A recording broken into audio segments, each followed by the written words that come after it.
Nama Om Vishnu Padaya Krishna Preshthaya Bhutale Srimate Bhakti Vedanta Swami Namine Namaste Saraswati Deve Gauravani Pracharine Nirvisesha Shunyavadi Patya Dishatarine Jaya Sri Krishna Chaitanya Prabhu Nityananda Sri Advaita Gadadhara Srivasadi Gaura Bhakta Vrinda Hare Krishna, Krishna Krishna, Hare Hare, Hare Rama, Rama Rama, Hare Hare.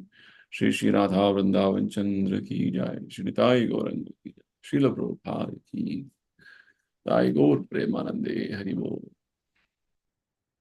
So welcome everyone for the Sunday morning session on the book, The Journey of Self-Discovery, the new book we have started from the last session. And today we're going to continue our discussion from the first chapter, the physics of the self. And this is going to be part 2. An interesting conversation between Prabhupada and one professor of physics from America. Prabhupada and this physicist, this scientist, this professor met in Los Angeles Center in 1973, right? And all these discussions we are having is by the special mercy, grace of Prabhupada, who is so wonderfully compiled all these teachings in the form of books and recordings for our benefit, so that we can completely refer them as many times as possible and purify our consciousness. We should understand how Prabhupada has so intelligently made the arrangements for our benefit. Otherwise, we would have not got this opportunity to advance in our spiritual life.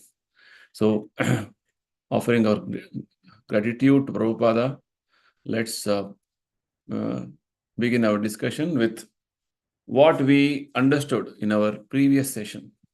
Just to have a short recap of the points which we discussed in the previous session, so that we can continue with our discussion today. So the first thing which Prabhupada asks this professor is that, have you made any advancement in the knowledge of the spirit soul? Right? So the professor says, nothing, no such advancement we have made. So Prabhupada says, actually, which means practically you have not made no advancement in science, in the department of knowledge. So professor starts, trying to justify that no, every department has its own way of approach. Generally in science, what we do is things have to be verified logically and experimentally.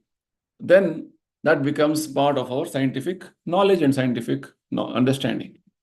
So Prabhupada says, yes, of course, the knowledge of soul also can be verified. Right?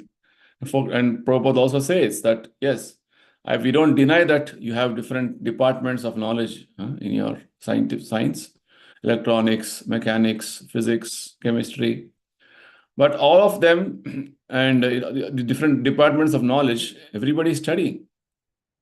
But there is a sense of comparative importance. What is most important? So this particular aspect of what is most relevant, what is most important, Prabhupada continues in his talks every here and there. We'll try to address that aspect also when we are discussing. So Prabhupada points out that knowledge of the soul is the central point. Even though you would have made a lot of advancement in other branches of science, but unless knowledge of soul is not given importance, then it's of no use. So Prabhupada confirms that yes, the soul's understanding can be verified scientifically. It can be proved experimentally.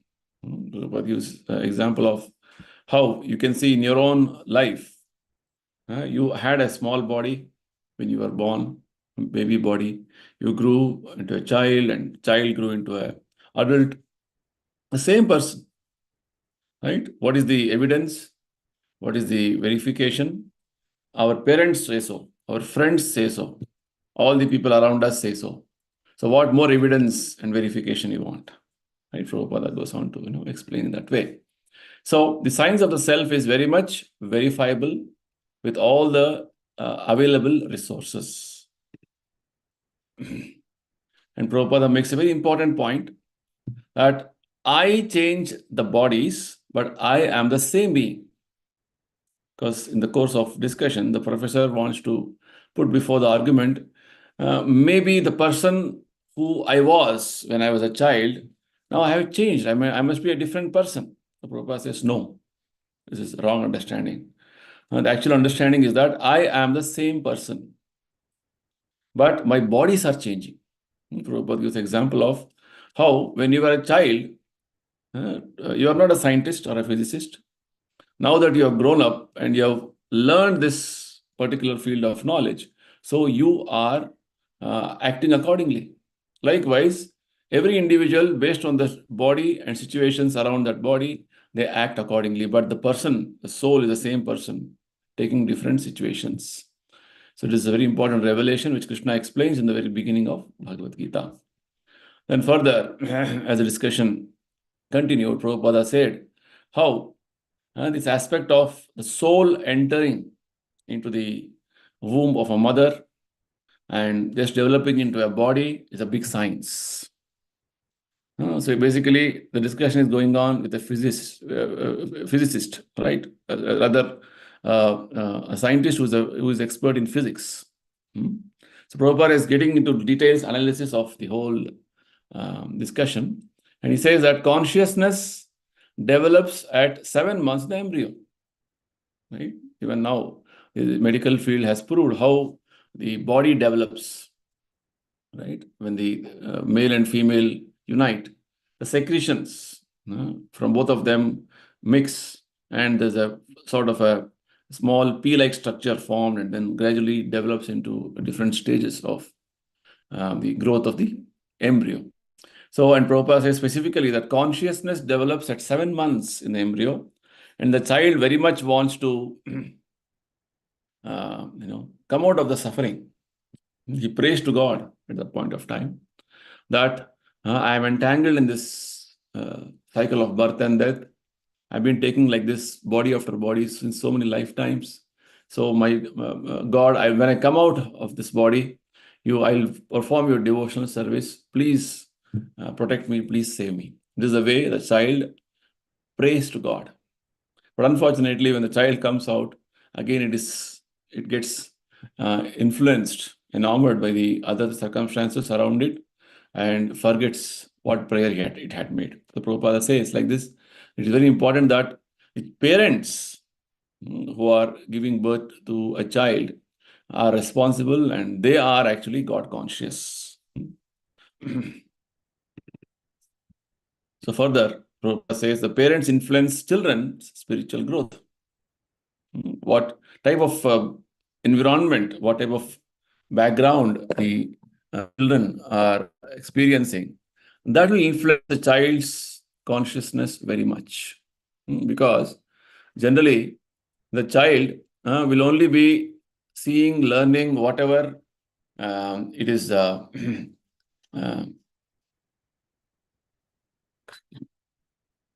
whatever it is going through, or whatever it is learning through from the parents, right? Parents become the first teachers for the children. So in that way, Prabhupada gave his own personal example, how from his very childhood, he had the opportunity, great fortune of learning the science of devotion from his father. From very birth, Prabhupada was seeing that his father is worshipping Radha Krishna deities. And Prabhupada also asked in his childhood to give him also a set of deities, for which his father very nicely obliged and made arrangements. And Prabhupada from a very young age, he was worshipping the deities. And he also used to perform Rath Yatra in his childhood. Prabhupada's father arranged that also so well. And Prabhupada had all these impressions in his childhood from the very beginning. And also Prabhupada says, my father used to pray to everybody who used to come, especially saints. that you please bless my child such a way that Radharani will give her blessings. He prayed to Radharani, right? That way he was praying. Also, he also taught his son, Prabhupada's father taught his son how to play mridanga. Right? Like this, Prabhupada says, all these various practices when children are taught from the very beginning, it becomes a sort of a wonderful foundation for them. This was the discussion. Now, let's continue. So the discussion goes on. This again some very pertinent question which the professor asks with regard to destination of Krishna's devotees. What happens to you? So the professor asked, what will happen to you and your students next? What is the final destination you're going to go? Prabhupada says, we are going back to Krishna. We have got everything, Krishna's name, Krishna's address, Krishna's form, Krishna's activities. We know everything and we are going there. Very wonderful and bold answer Prabhupada is giving. Right? If you ask anybody with regard to what will happen to you after you die, nobody can answer this question. But Prabhupada is so confident and so firm, convinced with regard to the destination of devotees. Why? Because this is the devotees' understanding, strong conviction with regard to what Krishna says in Bhagavad Gita. Prabhupada is going to justify and give the evidence in the scripture. Because what is going to happen to you next? Because we are all worshipping Krishna, trying to become devotees of Krishna. So Krishna has assured us, Prabhupada quotes from the Bhagavad Gita, chapter 4, text 9, Janma karma chame divyam evam yo veti tattvataha tyaktva deham punarjanma naiti mam eti so Arjuna. One who knows me in truth scientifically, Krishna says, is eligible to enter into the kingdom of God. Upon leaving the body, he does not take his birth again in this material world, but attains my eternal abode. That is the assurance Krishna is giving for the devotees who are trying to understand Krishna in truth scientifically. Right? Very specifically, Prabhupada uses the word scientifically. It means we are not that vaguely we know about God or about existence. When you know about God means you know everything about your own self and everything around you. So Krishna's assurance in Bhagavad Gita is that, very important verse in Bhagavad Gita, that if when you know about the truth scientifically, Krishna is the ultimate absolute truth, then you will be eligible to enter into the kingdom of God. Right? It is the destination of devotees. Now, further discussion goes on with regard to how the scientist is a little taken back, and he's going to ask follow-up question. How do you say that it is that you're so assured that you're going back to the spiritual world? So he asks, how do you know that people return in some other form? Because with regard to devotees, they'll go to Krishna, but others will return in some other form. That's what Prabhupada indirectly wanted to hint out. So Prabhupada says, we see that there are so many forms around us. Where do these different forms come from? The form of the dog, the form of the cat, the form of the tree, the form of the reptile, the forms of the insects, the forms of the fish. Right? Many varieties of species of life we see all around us. So where are these different forms coming from? Right? We'll be analytically trying to understand things around us. Right? Simply things are not. We should, when we study ourselves and the nature around us, it will reveal many truths to us. That's the point. So Prabhupada is first of all answered the scientist's professor's question. Where are you devotees going? Prabhupada said, we'll go back to Krishna. What about others? Others will come back in different forms. Different forms, what we see around us. Various species of life. There are 84 lakh different species of life. So Prabhupada further challenges the professor. He says, what is your explanation for all these different forms? I don't think so you know about this, that you don't know. So the scientist, the professor says, maybe it is evolution. Prabhupada says, not exactly. The different species are already existing. Fish, tiger, man, all of these are already existing. Evolution means, in a gradual way, that's what we have been taught in our schools, right? Evolution. That we all began our life as a single cell amoeba, and gradually the cell, multiplied and it becomes a complex organism, and then gradually from simple organism, the complex organisms evolved, and like this, life has come into existence. But Prabhupada says is not the right understanding. In the very beginning of creation, all the different species of life are existing simultaneously. This is what Lord Krishna explains in Bhagavad Gita. All the different species are existing. Not that life began as a single cell organism. No. Every living entity has been existing from the very beginning of creation. All of them are already existing. Prabhupada gives a wonderful example. Just like the different types of apartments here in Los Angeles. So this whole conversation is happening in Los Angeles, in a center there. Prabhupada gives example how in Los Angeles, you see, there are different types of apartments. Small, big, skyscraper, or simple apartments. You may occupy one of them according to your ability to pay rent.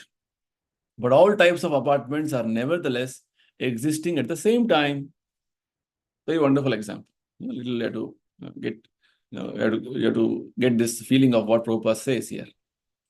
Any city, you want to move to a new city, already there are different types of apartments or the houses available for rent. Based on your ability to pay, you'll get a specific house.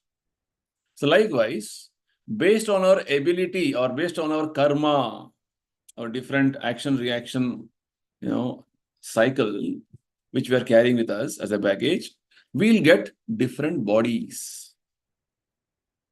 All types of bodies are simultaneously existing. Means all species of life are simultaneously existing.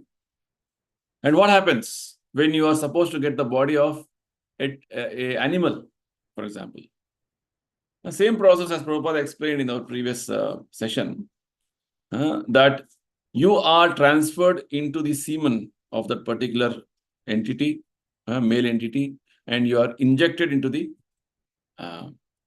female of the same species, and you get a body.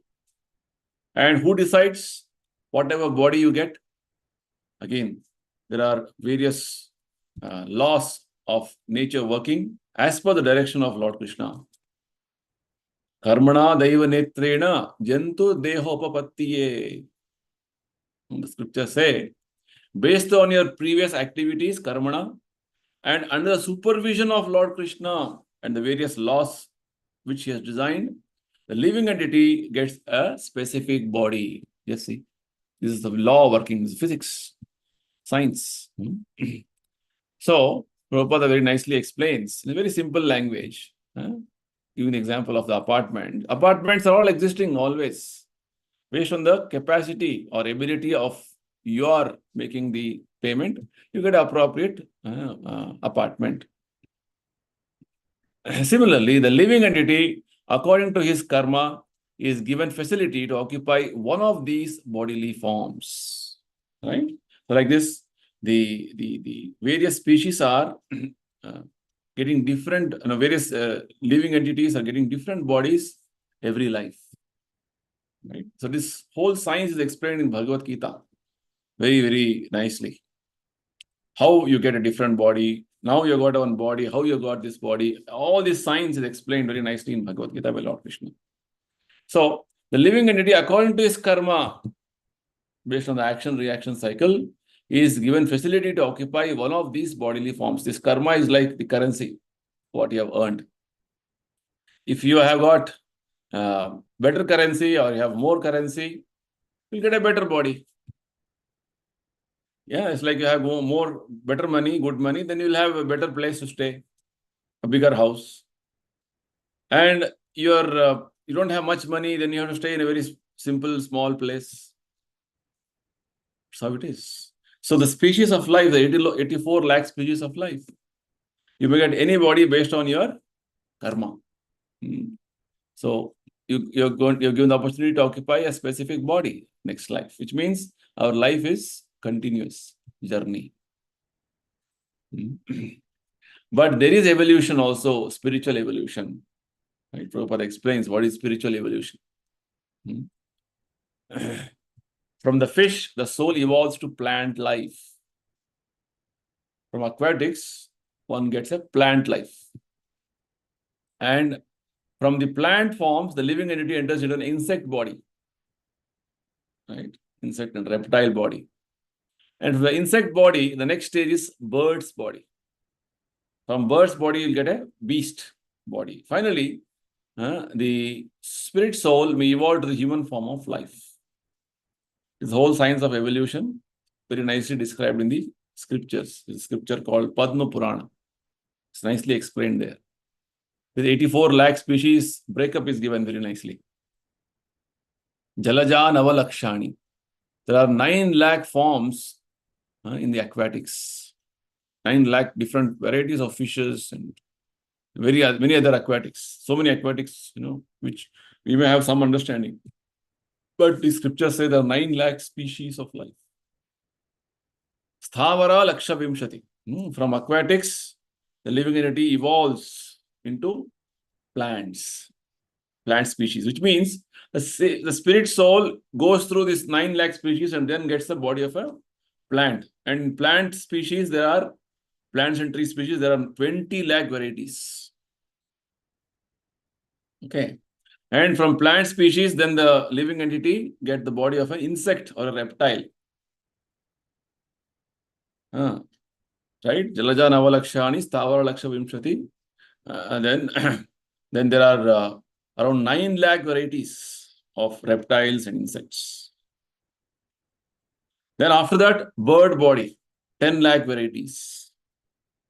You should go through all those varieties and then evolve. Evolve means it's called spiritual evolution. As from the aquatics to plants, plants to insect body, insect to bird body, then beast body. So many animals, you see, tiger, lion, cow, horse, dog, cat, they're all beast animals. There are 30 lakh varieties.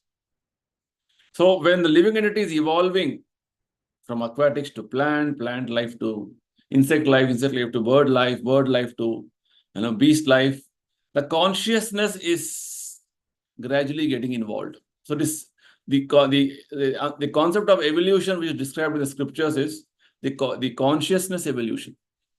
Just like a tree life, you see, it is standing without any reaction or response.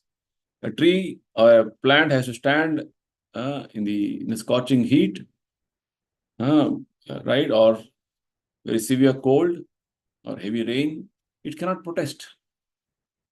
It has consciousness, but consciousness is not developed. That's the point. As it goes on, and finally, human species, 4 lakh species are there.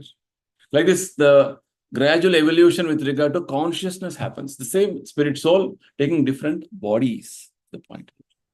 Very wonderful understanding. So, like this, the evolution is going on, spiritual evolution.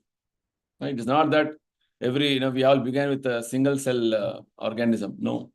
All species of life exist simultaneously, and the living entity is going through different bodies based on its karma. Just like a human being is acting and behaving like a dog, next life you may get the body of a dog. Very well. Or he is acting and behaving like a tree, then he'll get the body of a tree.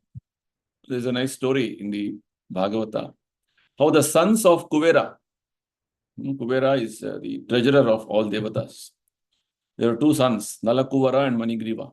Once they were all so intoxicated that they were enjoying the company of young women, and they were all trying to experience a lot of material happiness in a pond, and they were all naked practically. So Narad Muni happened to pass by, and he saw these 2 sons of Kuvera along with other girls. They were all trying to enjoy material sense gratification. As soon as Narada Muni was visible, these girls started running out of the water and dressing themselves. Whereas these two boys, sons of Kuvera, were so intoxicated that they didn't even bother to even cover their body. So Narada Muni cursed them that you become trees. So those who want to be naked and want to expose their body, next life they'll get the body of a tree, stand for thousands of years naked. So like this, depending on your karma activities, next life is decided. Right? So there are entities, worms, insects, so many varieties. We understood there are 9 lakh varieties of insects, worms, reptiles. So any form you can get. So like this, all species of life exist simultaneously is how spiritual evolution is going on. And from the human form, if one becomes qualified, he may evolve further. Okay, what happens after you get the human form of life? Human form of life is the most elevated, or you can say the evolution. In evolution cycle, this is the most elevated stage. That's why it said, Durlabham Manusham Janma.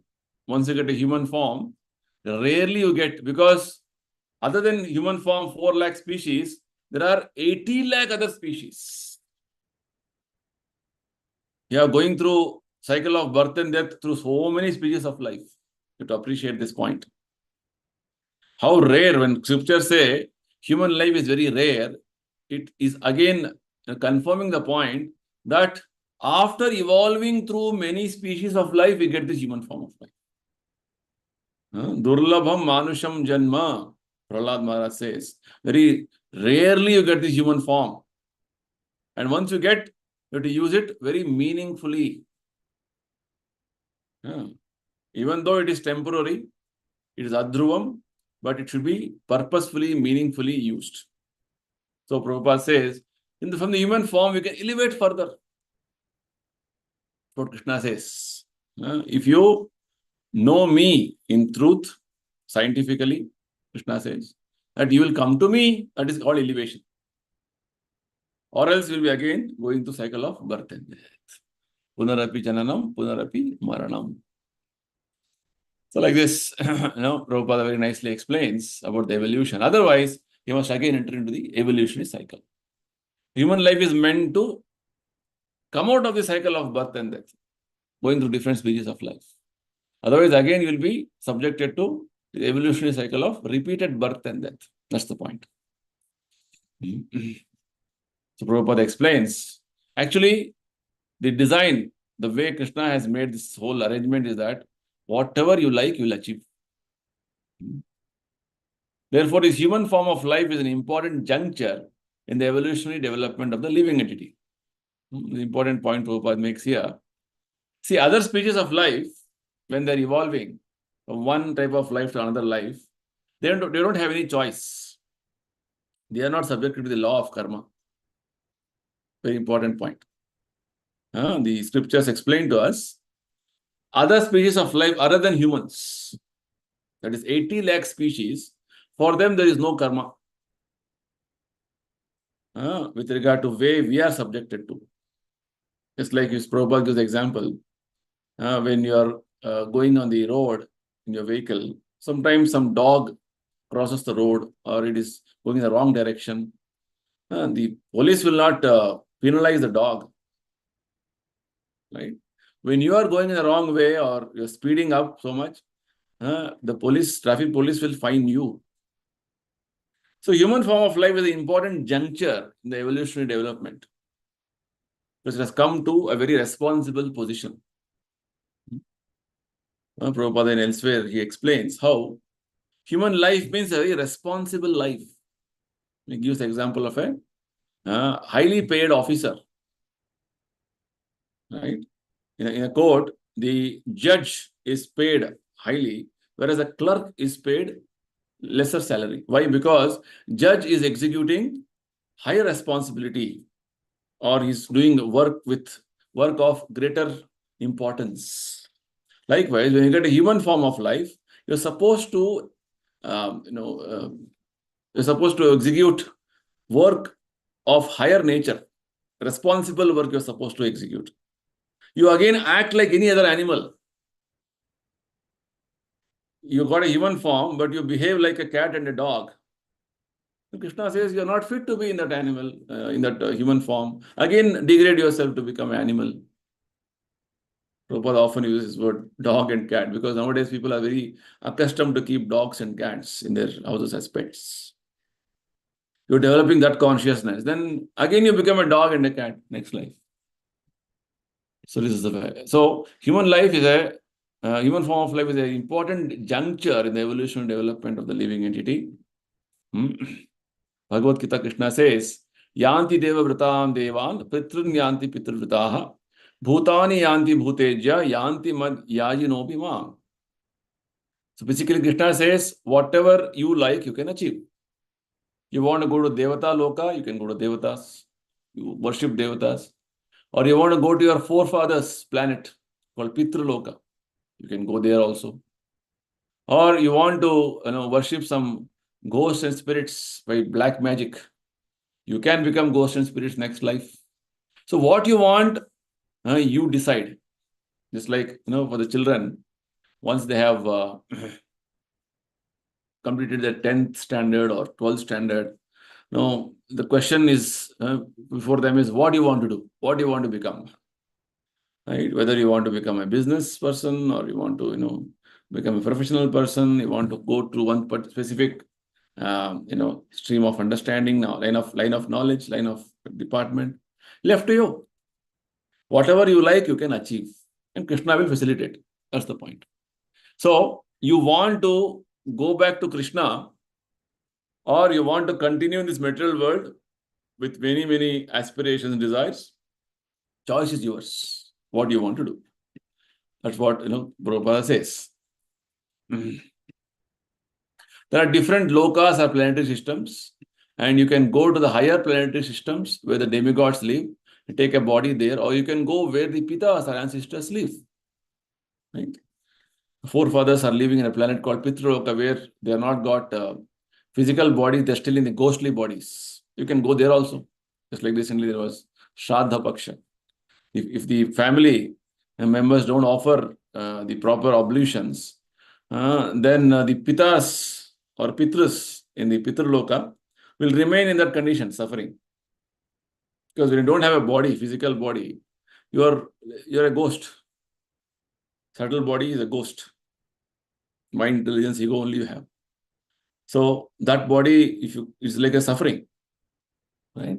So Prabhupada says, you can go to that planet also. But Krishna assures us, you can take the body here in Bhuloka, earthly planetary system also, or you can go to the planet of Krishna, Krishna Loka. The choice is in your hand, what you want to do. So the evolution is depending on your development of consciousness. Your advancement of consciousness, you can decide where you want to go. Very nice choice Krishna has given us. This method of transferring oneself at the time of death to whatever planet one chooses is called yoga. The yoga system means that, okay, I want to go to Devata Loka, fine, the system, you follow this. I want to go to Pitru Loka, okay, you follow this procedure. Everything with the scriptures describe to us. And in fact, you want to go to Krishna Loka, it's a process. You follow that. There's a physical process of yoga, a philosophical process of yoga. Physical process of yoga is called Karma Yoga. Philosophical process of yoga is called Jnana Yoga. A devotional process of yoga called Bhakti Yoga. These are the three different processes of yoga. Bhagavad Gita explains, Lord Krishna explains, Karma Yoga, Jnana Yoga, and Bhakti Yoga. The devotees can go directly to the planet where Krishna is. Because anywhere you go, very clearly Krishna explains in the Bhagavad Gita, any part of the material world you go is a place within this material world. Right? Any planet, even higher planet, even Brahmaloka, Krishna says in Bhagavad Gita, from Brahmaloka down to the lowest planetary system called Patala Loka are all places of repetition of birth and death. Not that I go to Brahmaloka, I will not die. No. You will die, but maybe it is delayed for some time. But you have to die. Krishna says all are places of dukkha, miseries. Dukkhalayam ashashvatam. Krishna says any part of the material world is filled with dukkha. It is place of misery and it is temporary place because this whole material world itself is going through the cycle of repeated creation, maintained for some time and annihilation. Means it is Srishti, Sthiti, Laya. This cycle is going on continuously. This is how the material world is. Any part of the material world is subjected to this type of constant creation and destruction. So Krishna's advice in Bhagavad Gita is that if you are intelligent, don't stay in the material world. You go back to Krishna Loka, which is eternal, ever existing, Sanatana. This is the wonderful understanding Krishna gives in Bhagavad Gita. So with this, there's further discussion going on with the professor and Prabhupada. So he brings in one point now. Undoubtedly, you are aware that there are a few people, both in Eastern and Western society, who feel it a bit more intellectually justifiable to be completely agnostic about matters of theology. They feel more or less that if God had wanted us to know something more about Him, then He would have made it more easily apprehendable. A little technical. Anyway, what he's saying is, the professor is saying that if God wanted us to know that we are supposed to go to Him, why it is all in a very difficult way it is presented. Maybe it is in Sanskrit he is presenting Bhagavad Gita and it's all not very obvious and very clear. Right? And moreover, the modern day intellectuals are all agnostics, means they don't believe in God. They deny existence of God. For them, theology means the subject matter wherein you understand that I am spirit, soul, and God's existence is there. These things they don't believe. For them, it's all unscientific. So Prabhupada is directly asking the question to the professor. Then you don't believe in God? For which the professor says, I don't not believe in God. I am just not forming an opinion until I have some evidence. That initial point which this professor had made, everything should be logically established and experimentally proven. Then only I take it forward. Because for me, God is not seen. God is not visible. He is not tangible. That's what this professor is telling. So Prabhupada further goes on with a point. But do you think that there is a God or not? Direct question. So this professor says, I have a suspicion that there may be, but it is unverified. Is how they answer, the scientists and these so-called thinkers and philosophers, they answer like this. I think it must be there or it must not be. They are called agnostics, not very sure about God's existence. May be there or may not be there. But you think sometimes that there may be God, do you not? So professor says, yes. So you are in doubt, suspicion. You are not certain, but your inclination is that you think there is a God. Is it not? Your knowledge being imperfect, you're in doubt. That's all. Prabhupada confirms. Because you're in doubt. Is there or not there? Don't know. Must be there. Right? So you're not in having proper understanding. Otherwise, you're inclined to think of God. Right? They can't prove also that there is no God. And they are assuming that there is no God. This is the way agnostics think. Right? Otherwise, you inclined to think of God. But because you're a scientific man, unless you perceive it scientifically, you do not accept. Right? Logically proven, experimentally verified. Right? That is what scientists are. So this is your position. But from your side, you believe in God. Prabhupada again confirms. Sometimes. Not always. The professor says. So Prabhupada goes on to explain how understanding about God and all his aspects are very basic aspects. Prabhupada says, God consciousness is dormant in everyone's heart. So Prabhupada goes on to say, yes, sometimes or at all times, it doesn't matter. This is the position of everyone. This is what everybody is going through in the modern day context. they are not having solid, concrete understanding of God. Even with the religious people also, they have very vague understanding. Sometimes I believe in God, sometimes I don't believe in God. Let's see. This is the situation. Whereas Prabhupada presented the philosophy of God consciousness as a science. It's like in science, everything can be verified logically and experimentally proved. Prabhupada says, yes, God can be verified logically and experimentally proved. Now we'll see how Prabhupada goes on to explain this aspect very nicely. As long as one is in the human form of life, he has a dormant consciousness of God. It simply has to be developed by proper training. So this is an important beginning understanding which Prabhupada gives. You are having this consciousness of God. But because it is not nurtured properly, not developed properly in the human form of life, that's the reason you are thinking that it is not there. It's like if the child is not trained from the very beginning that there is a planet called Sun. It is a big ball of fire, and then in the planet there is Sun God. All is various the understanding in the scriptures is there. Then the child grows up and he doesn't have that understanding. He will only think, okay, I'm just seeing one ball of fire from a distance. It's very small size. Not trained.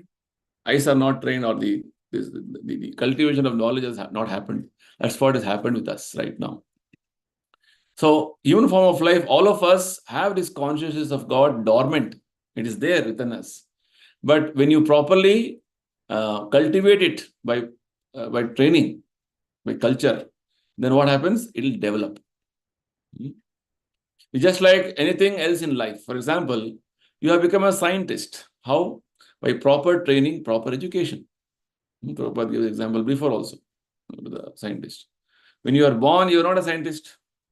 But through proper education, through proper training, now you have become a scientist. How did you become scientist? By so much of schooling and college, you got training. One more example Prabhupada gives elsewhere. It's like we have the walking ability within us, innate within us, already there. A child is born with it has those ability of walking also. Just like with age and with proper situation, circumstance, and training, the child starts walking. Right? Likewise, all of us have our God consciousness, or consciousness that I am part and parcel of God, I belong to God. Consciousness is there. But right now it is covered. That's the problem. It is not developed to that extent. Right? Because no training has been given. Similarly, the dormant consciousness of God or Krishna is there in everyone.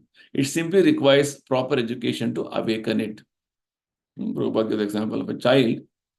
If the parents are from the beginning, they are God conscious or Krishna conscious, automatically the children also will get that exposure, understanding, training. Right? So, if the parents are not God conscious, what they will train? The children. That's the point. However, this education is not given in the universities. That is a defect in modern education. Modern education thinks all the other different departments of knowledge are important other than understanding about who you are, about spirit, soul, and about the origin of spirit, soul, about God consciousness. It's not important. All very primitive, no use. People think like that. So this education of about God, about our existence, is not given in universities, not given at home. So how will the child get an exposure? This is the defect of modern education.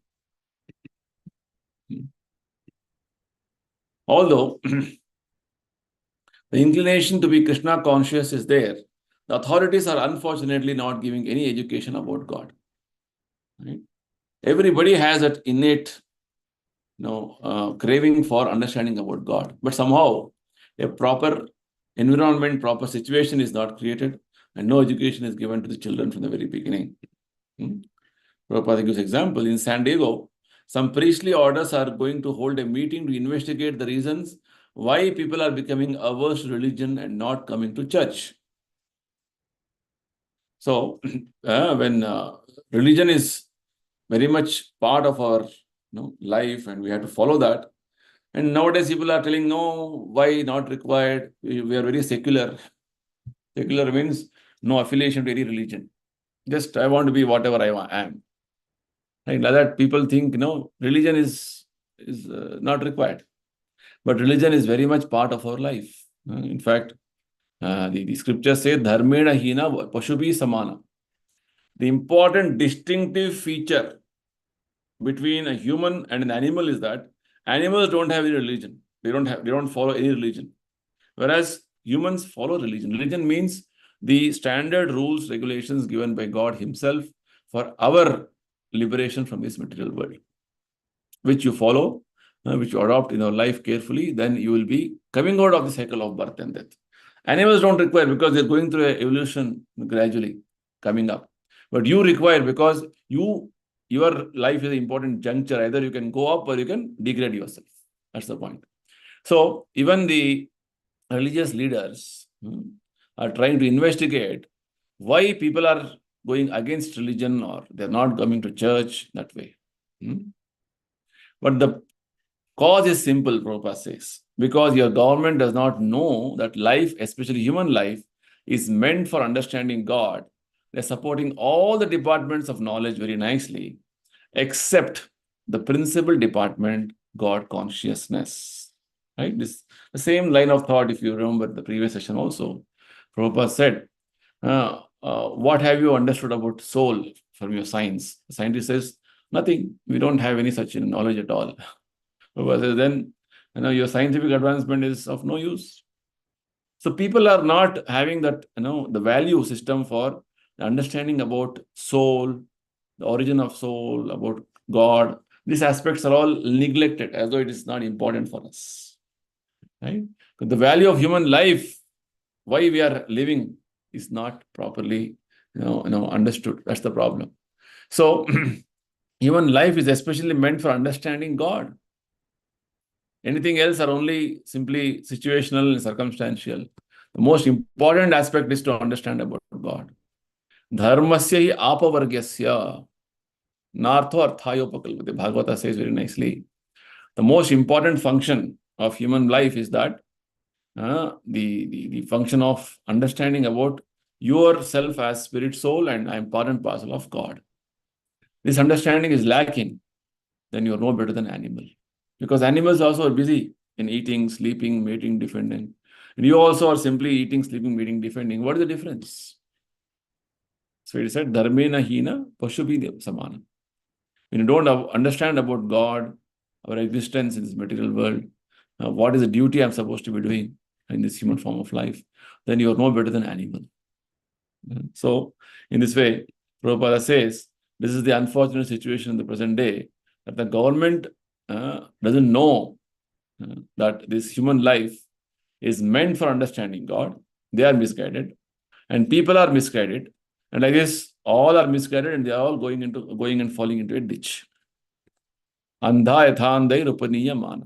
Very nicely, Bhagavat says that people, the leaders are blind, and people are anyway blind. The blind leading the blind, and all of them going and falling into a ditch. That's the point. So Prabhupada is so nicely in a very simple language exposing the fallacies in the modern day civilization so nicely. Right? So like this, Prabhupada is going to further elaborate on this aspect. We'll continue our discussion in the next session also and conclude our discussion. Okay. So I will stop here. If anybody has anything to ask, discuss, can take a few questions. Any questions or any comments? Fine. So I'll close here. We will continue our discussion in the next session. Thank you, everybody. Hare Krishna.